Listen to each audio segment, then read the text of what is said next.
J'espère que ça vous a plu, pour ceux qui connaissaient pas, comme pour ceux qui connaissaient d'ailleurs. Alors je vais continuer à raconter un peu ma vie, pas longtemps, hein, je vais pas vous saouler trop longtemps, mais et c'est juste pour situer un peu pourquoi je mets ces morceaux et pourquoi j'en mets pas d'autres. Euh, alors un peu obligé hein, de passer par ma trajectoire biographique. Dans ma famille, la télé était souvent allumée. On était un peu des enfants de la télé. Alors bon, c'était cadré hein, quand on devait faire nos devoirs. On était dans une autre pièce que la télé. Bon, mais la télé était quand même assez, elle prenait une grosse place. Alors ça s'explique parce que famille populaire et puis aussi parce que l'époque. Moi, je suis né en 84, donc voilà, on est clairement des enfants de la télé, voilà.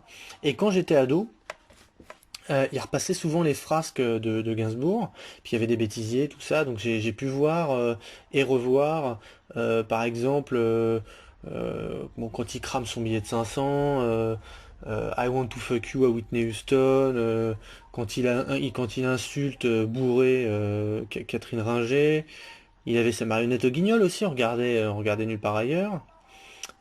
On avait même revu une fois des extraits du jeu de la vérité avec Patrick Sabatier, c'était très intéressant. On en a vu un aussi avec Coluche, qui était très intéressant aussi.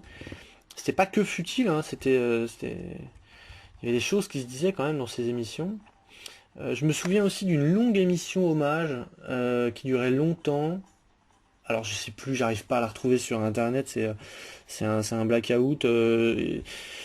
Je pense que c'était sur France Télé, mais je sais plus. Je pense que c'était Michel Drucker, mais je sais plus. Ça a duré longtemps. Je pense que c'était une émission hommage pour l'anniversaire de sa mort. Je pense que c'était au début des années 2000, donc ça devait être 2001, mais j'arrive pas à mettre la main dessus. Et il y avait plein d'artistes qui reprenaient des titres, donc on passait des images d'archives à quelqu'un qui racontait un peu, et puis qui était témoin ou machin, et puis il y avait des artistes qui reprenaient des titres, notamment Brigade des Stupes par Pierre-Paul Jacques. Je me souviens des Deschiens aussi, parce qu'on regardait Canal, hein, donc on regardait nous par ailleurs.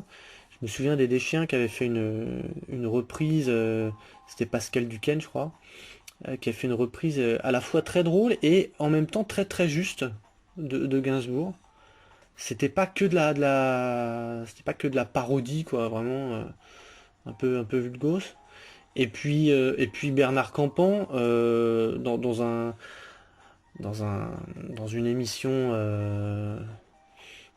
où ils font un sketch où il parodie Thierry Ardisson, une émission de Thierry Ardisson. Et Bernard Campan qui fait une reprise de Gentil Coquelicot en parodiant le. Alors là on y va, c'est de la parodie qui tâche, hein, en parodiant le Gainsbourg de Aux Enfants de la Chance, de Love on the Beat, de You're Under Arrest, tout ça. Donc voilà, tout ça pour dire que j'ai un peu baigné là-dedans. Et finalement, c'est un peu comme ça que je me fabrique une culture, quoi, avec des petits bouts de télé. Et ce qui est important, en fait, en y repensant, c'est que lors de ces moments, alors on bavardait, hein, c'était pas du tout formalisé, quoi, mais mes parents me racontaient un peu ce que je savais pas, donc on discutait autour de la télé. Et par exemple, mon père, il contextualisait, je lui posais des questions sur tel ou tel morceau, il me disait, bah tiens, en fait, ça, la première version c'était comme ça, et puis c'était en 66 et machin, etc. Et il me resituait tout ça. Alors c'est pas quelqu'un qui expose sa culture, mon père, mais dès qu'on lui pose une question, paf, il en connaît un rayon et c'est toujours très très intéressant. J'adore toujours parler avec lui.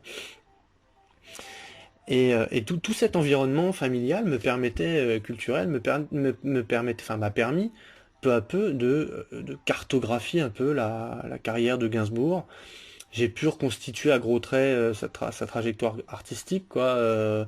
Remettre aussi les choses dans l'ordre, hein, comprendre pourquoi il a pris tel ou tel chemin, pourquoi par exemple, il a fait un truc que pendant longtemps je n'ai pas su entrer dedans, je comprenais pas. C'est l'album Rocker on the Bunker avec Nazi Rock, un truc un peu boogie woogie qui parle de l'occupation et tout. Bon, c'est un peu bizarre, que je mettrai peut-être après d'ailleurs. Et tous ces moments-là, en fait, ça a l'air de rien, hein. Comme je te disais, on bavardait, on discutait autour de la télé, autour de cette espèce de totem placé religieusement au milieu du salon de chaque foyer, quoi. Et en fait, je me rends compte aujourd'hui d'un truc, c'est que ça m'a, cet environnement culturel-là a été très très précieux pour ma culture. Euh, Grâce dans ma famille, et en particulier mes parents, parce que je vivais chez mes parents bien sûr, mais mes grands-parents étaient pas loin, j'avais des oncles et des tantes qui étaient pas loin, donc des cousines aussi. Enfin, je veux dire que dans ma famille, j'ai pu bénéficier d'un large accès à la culture populaire. Et puis en plus, on distinguait pas vraiment la culture noble et la culture populaire. Euh, mes parents me cadraient pour l'école, donc ça, il y avait un gros suivi de l'école et tout. Fallait pas trop qu'on dévie. Mais à côté de ça, plein de trucs étaient permis.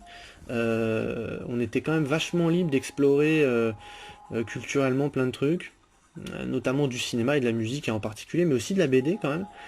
Euh, Par exemple, au collège, j'écoutais à la fois Brigitte, femme de flic du ministère amer, et puis Love on the Beat de Gainsbourg.